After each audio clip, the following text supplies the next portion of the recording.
Souviens-toi, la dernière fois, nous avions commencé une nouvelle histoire, un nouvel album qui parlait d'un loup qui éprouvait beaucoup d'émotions et qui n'arrivait pas à les gérer.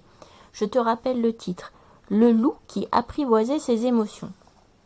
Je te redis brièvement l'histoire.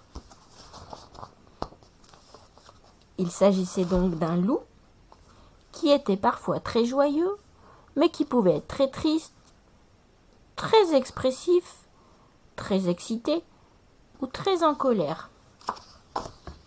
Ses amis en avaient assez parce qu'il changeait d'humeur très rapidement et ils lui avaient demandé de faire en sorte de parvenir à contrôler ses émotions. Mais c'était un problème parce que comment allait-il faire ? Voyons la suite de l'histoire aujourd'hui. Le lendemain, Lou se rendit chez son ami. Pour contrôler ses émotions, le yoga c'est parfait, déclara Joshua. Respire calmement et fais le vide en toi. Joshua apprend à Lou des poses de yoga. Est-ce que tu trouves que Lou a l'air très concentré par rapport à Joshua ? Joshua ferme les yeux, il est très serein. Je ne suis pas sûre que Lou le soit. Joshua enchaîna les positions lotus, montagne, pont. Et Lou essaya de l'imiter. Ouh là là, ce n'était pas facile, hein. Mais qu'est-ce que c'était rigolo. N'y tenant plus, Lou éclata de rire. On dirait que le yoga ne fonctionne pas avec toi, soupira Joshua. Première solution de Joshua, le yoga, un échec. À l'extérieur, Alfred attendait Lou de pied ferme. Rien de tel que le sport pour se défouler, dit-il. Je t'ai préparé un parcours spécial, Lou excité. Prêt ? Et il fila comme une fusée. Derrière lui, Lou courait, sautait, rampait.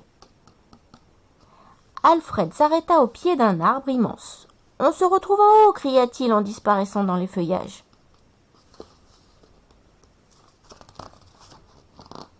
Arrivé au sommet, Lou regarda en bas et sa gorge se serra, son cœur se mit à cogner dans sa poitrine, ses jambes à trembler. Est-ce que tu trouves que Lou a l'air serein par rapport à son ami Alfred ? Je ne crois pas. Alfred a l'air très content. Lou a l'air très apeuré. « Alfred, j'ai peur !» paniqua-t-il. « Je vais tomber. »« Calme-toi, Lou, je suis avec toi. On va redescendre ensemble. » Doucement, Lou prit une grande inspiration et, tout tremblant, il redescendit. « Tu as vaincu ta peur, tu peux être fier de toi !» le félicita Alfred. Lou sourit. « Ah ça oui, il était fier de lui. »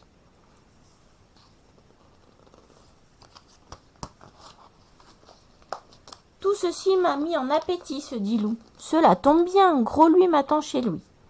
Les pattes pleines de farine, Gros Louis était avec Louve dans la cuisine.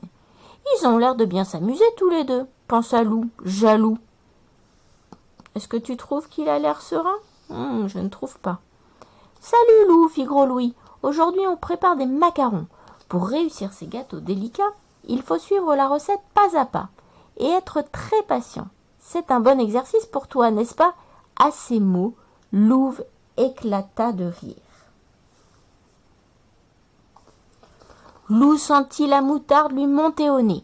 Il devint tout rouge, tapa du pied et explosa. « C'est ça, moquez-vous de moi !» hurla-t-il très en colère. « Je m'en fiche. De toute façon, je n'ai aucune envie de faire des gâteaux idiots avec des idiots. »« Voyons, Lou, que t'arrive-t-il » souffla Louve, stupéfaite. Mais Lou était déjà loin, grommelant dans sa barbe et donnant des coups de patte dans les arbres. Alors, à ton avis, pour être de cette humeur, est-ce que le yoga a fonctionné ? Non, il a fait beaucoup rire Lou. Est-ce que le sport a fonctionné ? Non. Lou a eu très peur. Est-ce que la cuisine a fonctionné ? Non. Il a rendu Lou de très mauvaise humeur. Quelle solution va-t-on pouvoir trouver pour aider Lou ? La suite au prochain épisode.